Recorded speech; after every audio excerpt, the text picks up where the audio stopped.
All right, this is cash flow, Cleveland Cash Flows direct method. This video is going to walk through with you how to use T accounts to find your operating cash flows. So there's a big spreadsheet we can use, and the spreadsheet I'll give you on your exam.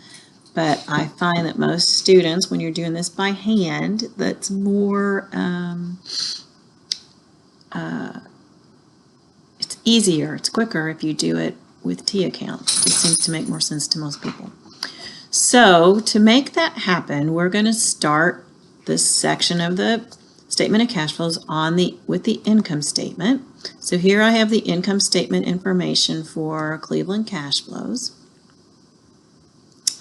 all the way down to all of the items that would go down to net income, but not net income itself because it doesn't show up in the direct method statement of cash flows. And then I have a column which I have already filled out for you, but this is something that you would want to make sure you could identify, and that is the balance sheet accounts that are connected to each of these lines on the income statement.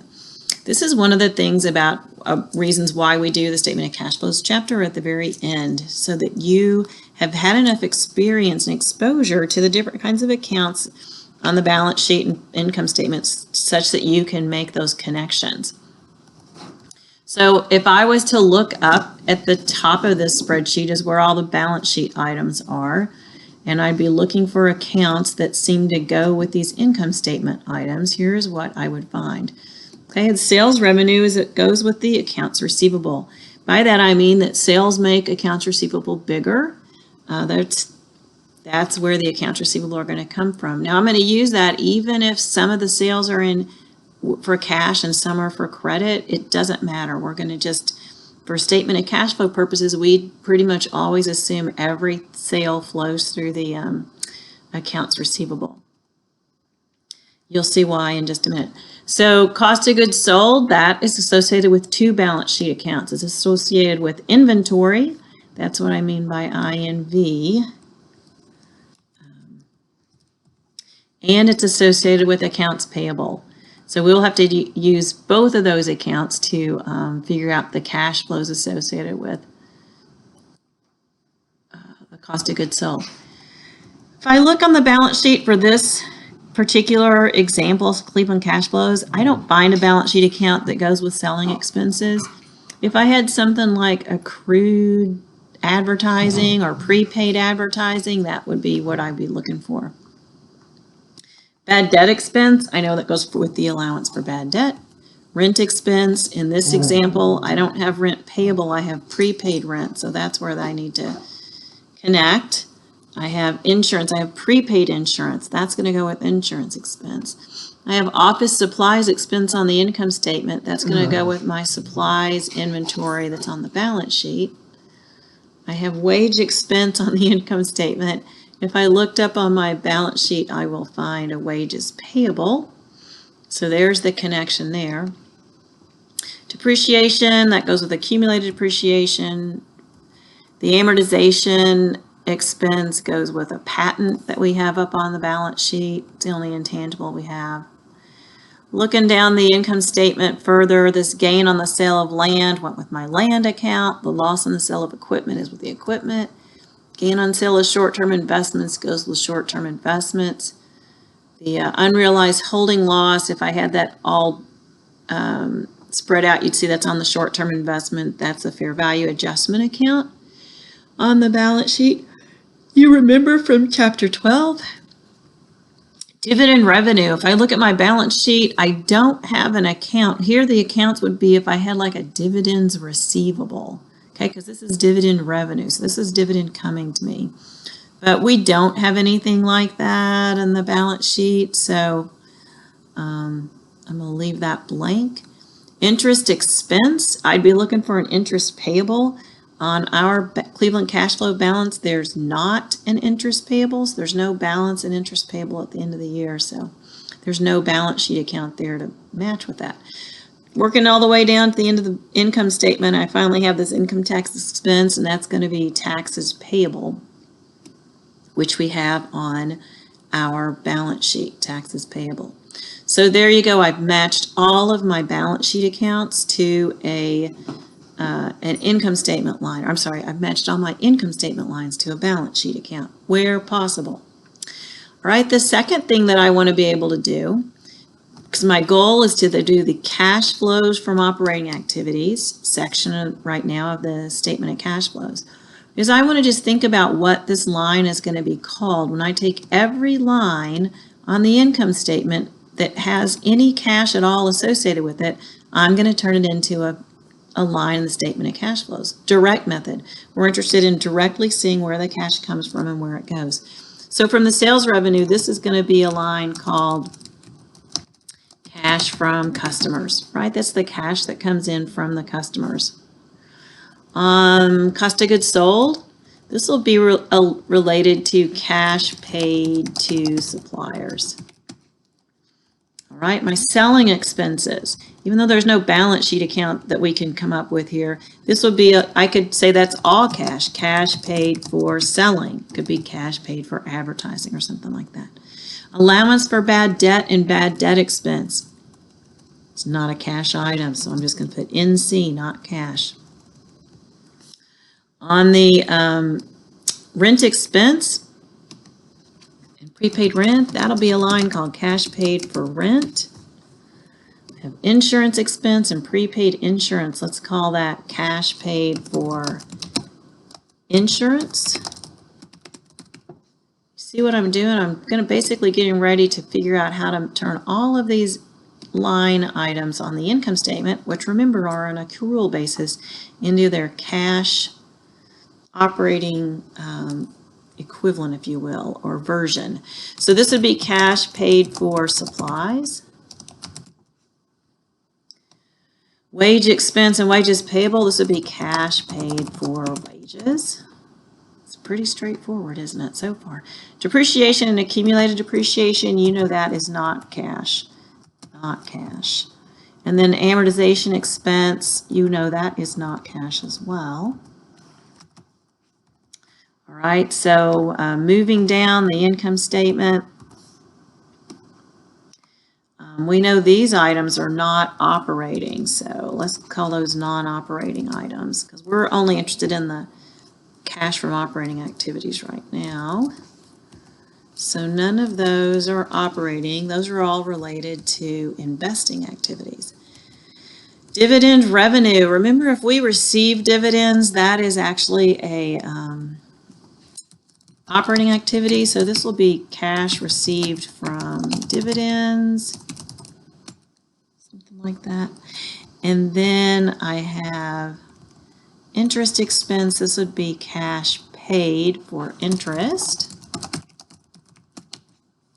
I'm almost through the income statement. I've only got one more expense there, and that's my income tax expense, which is related to taxes payable, which on my statement of cash flows is my cash paid for taxes.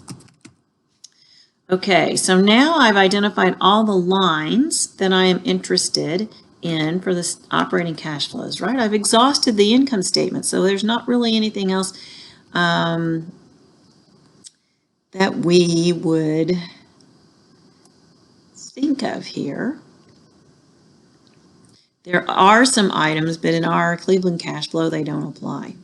Okay, so you can ask me, what would those be? And I'll explain those to you. But in this example, we don't have anything other than what's on the income statement. That would be a cash operating item. All right, so we're going to use the T accounts to find the what we're looking for here. And the way this is going to work is we're going to use that balance sheet account, and we're going to use this income statement information, and we're going to solve using T account math for the cash piece. All right, so I have the accounts receivable. I just pulled the beginning and ending numbers. So those came off of the spreadsheet up at the top, the beginning and ending numbers. and I want to think about what makes accounts receivable bigger, and that would be my sales number. So I can just pick up the sales number right here. That's something that would make my accounts receivable bigger. We're curious about what would make my accounts receivable smaller. So that's when we pay out cash, right? That's one thing that happens. So let's see, I'm going to put that one right here. When we actually receive the cash from our customers, that makes the accounts receivable go down. Another thing that makes accounts receivable go down is if we have any write-offs. And so here I would have to look at the allowance for bad debt accounts. Right now in this little video, I'm not going to. I'll show it to you at the end. But there's basically, in the allowance for a bad debt, there is evidence that we had a write-off. So I'm just going to put that amount in here. We had a write-off of $200. And now what I need to do is I need to use my T account math and solve for the difference here that's going to make my beginning plus sales minus write-off minus X, if you will, equal 18,600.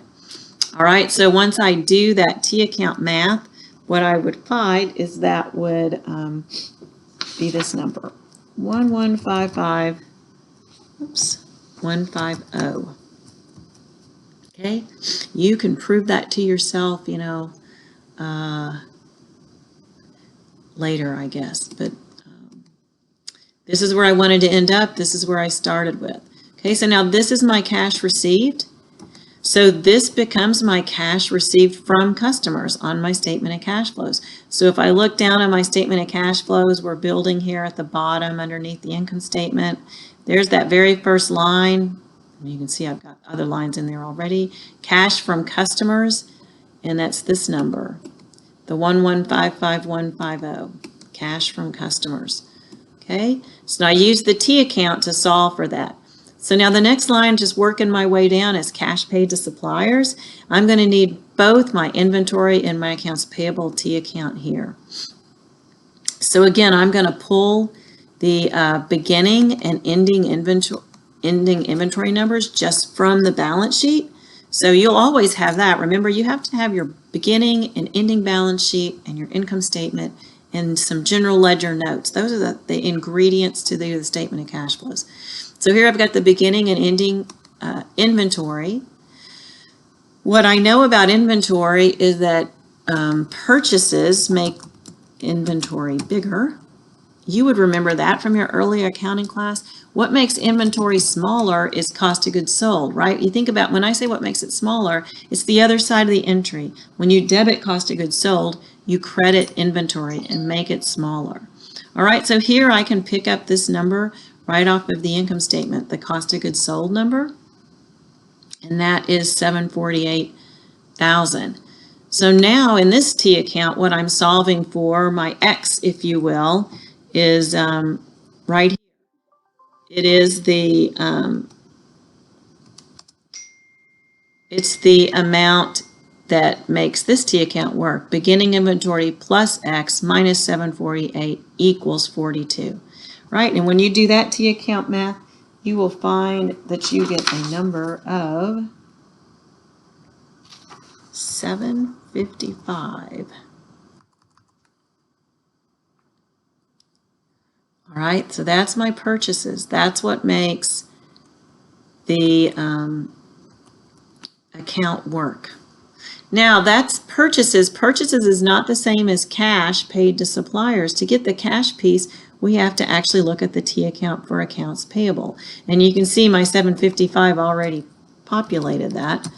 Purchases is what makes accounts payable bigger. What makes accounts payable smaller? What would be the debit to accounts payable? Is the cash paid to suppliers. So here, this becomes my unknown that I'm solving for in this T account. So I have a beginning balance plus 755 minus this cash paid number gives me an ending balance here of 27. Okay, I do that little T account math. What I find is this is 760,000. I'm leaving it to you to know how to do the T account math. I'm just kind of filling in the numbers for the sake of time. So there's my cash paid. This would be my cash paid to suppliers. So down in my statement of cash flows, we're going to see that that cash paid to suppliers, it's an outflow of my cash. So there it is. It should show up right there, cash paid to suppliers. All right, working our way down. We've taken care of this one. We've taken care of this one. The next one we came up with was cash paid for selling. We didn't have any balance sheet account to analyze T account for. So that means we're just going to assume that that was all paid in cash. So this is going to be my cash paid for selling. How easy is that? That's the kind you hope for on the test. Make sure you recognize that when it pops up. All right, we recognize this bad debt expense is non-cash, so we're just going to skip it. Cash paid for rent is the next one we need to deal with. And cash paid for rent, we're going to use the prepaid rent account. Now this one I haven't already populated, so we're going to do this one kind of together. You see where I'm getting the numbers. So I'm going to pull the beginning number. Over here on the balance sheet, right now I've got the beginning, I've got those columns squished, if you will, so you can't see the number, but it's right there. The beginning balance is going to come in, and then the ending balance is right here.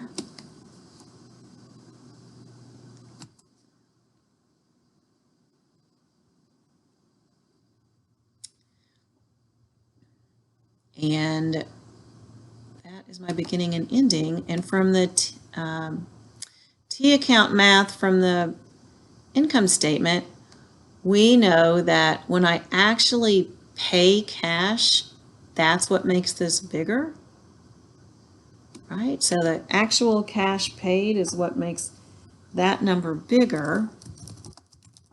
Cash paid for rent.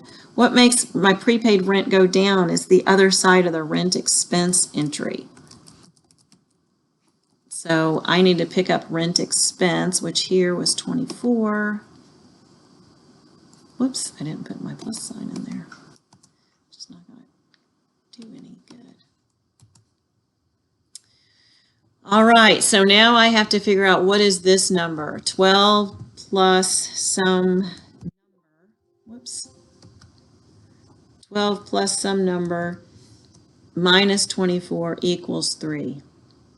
Okay, so you would solve that. You can do algebra. You will find it is 15,000. 12 plus 15 is 27 minus 24 equals 3. So that works.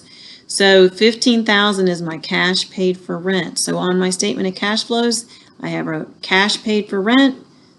It's an outflow of 15,000, and we're just moving right along.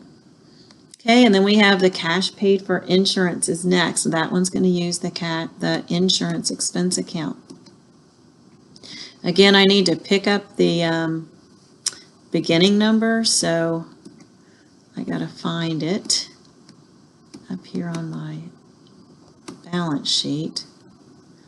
And again, you should trust me, that's the column. I'll show it to you in a minute that that's where the beginning number is. And the ending number is here. So there's my beginning and my ending.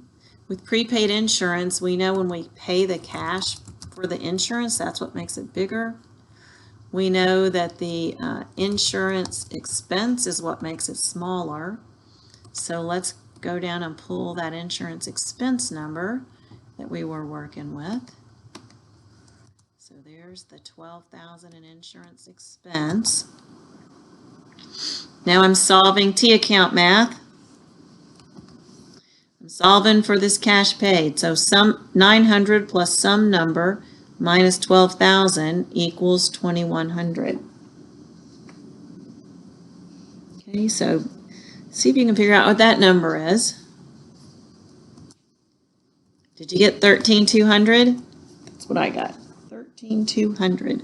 Okay, that's cash paid for insurance. So I just go down to the statement of cash flows operating section. Cash paid for insurance, it's an outflow. There we go. That is it. All right, we're going to do the same thing for cash paid for supplies. Again, just to reiterate, we're going to pick up the beginning number off of our beginning of the year balance sheet. We're going to pick up the ending number off the end of the period balance sheet. And then we're going to think about what makes the difference, right? When I pay for supplies, that's what makes the supplies balance bigger. What makes the supplies balance smaller is that supplies expense, right? When I use the supply, recognize that I've used the supplies. So I need to pull that from the income statement, supplies expense. There's the number right there. So let me just pull that supplies expense. Now see, you're doing this on a test, you're doing all this by hand, right? I'm just doing it on the computer because it's neater. But now you need to solve for that cash paid number.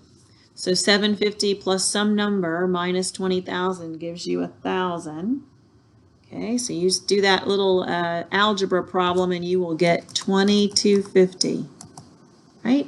750 plus 2250 equals 21,000 minus 20,000 equals 1,000. And that's going to be my cash paid for supplies. So if we look down on my statement of cash flows that I'm building, there's cash paid for supplies right there at the bottom, 20,250. All right, what do we have next? Cash paid for wages. Now here we're going to use a wages payable. So we're going to be pulling that beginning number out of the liability section of our balance sheet. Again, though, it's just that, oops, I need to put a minus in here because my numbers are minuses. I'm going to go up to the wages payable piece and pull in that number. In my spreadsheet, I mean, visually you would be able to make this correction. You weren't doing it with a spreadsheet, but in my spreadsheet, all of my credits are negatives, and I don't want them negatives in the T account, so that's why I put that little minus in there if you're watching, wondering what did she do. So for wages payable, what makes wages payable bigger is wages expense, and what makes wages payable smaller is the cash paid for wages, right? So let's pick up the wages expense, which is going to be on my income statement. Okay, so plus 107. All right, and then we're solving for this number. So 3,000 plus 100,700 minus this number equals 5,000. So if I do that T account math, I should hopefully get 98,700. Right, is that what you got? Hopefully that's what you got. That's the right answer. Okay, so that's my cash paid for wages. So you see what I'm doing? I'm just solving these T accounts. So there's my cash paid for wages. All right, we can skip all these things that are non-cash. They don't go in this direct method statement of cash flows. You know that's different than the indirect method, right? They're in there, but on that, but the direct method, they're not there. These non-operating items, we'll deal with those when we're doing the investing activities. We're just focused on the operating activities at this moment. Cash received from dividends. Again, there's no balance sheet here. So for this company, we don't have a dividend receivable. If there was such a thing, we'd use a T account, but there's not. So we can just assume all $2,400 was just cash received. So I just included that on a line, cash received from dividends for $2,400. The same thing for the interest, because we don't have an interest payable account. We can just assume that all of the $51,750 was cash paid for interest. So I've just got that line written out on my statement of cash flows too. The last item, you hear my dog is growly.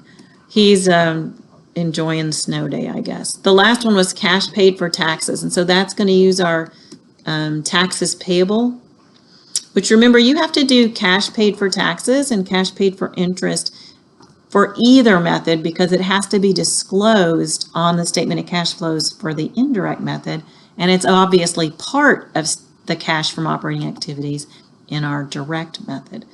But let's figure this one out. This will just take a second and we will be done. So this is plus my beginning, oh whoops, I gotta do minus. My beginning taxes payable number, which is right there. You can't see it, but that's where it is. And then my ending number, which I'm going to show you in just a second to prove to you that they're there, is 5,000. What makes taxes payable bigger is my tax expense. What makes taxes payable smaller is my cash paid. So my tax expense was the item that's on the income statement. Yep, it's that last expense on the income statement. So there's my 39.4 for my tax expense. I'm solving for this, the cash paid. So you do that little T account math, and what you're going to find there is 38,400. Okay, so 38,400 is cash paid for taxes. Come down to my statement of cash flows and put in cash paid for taxes. And now I'll make this bigger so you can see the total. So I should end up with cash from operating activities of a positive 81,350. All right. So that's how would use T accounts to do this operating activity section. I think for most students that is easier than the spreadsheet approach, which we are going to do next. I'm going to show it to you as it looks finished, and then I'm going to walk through how it is completed. Okay, but you have already just seen how you could use T accounts to do this top part. So I will stop right there.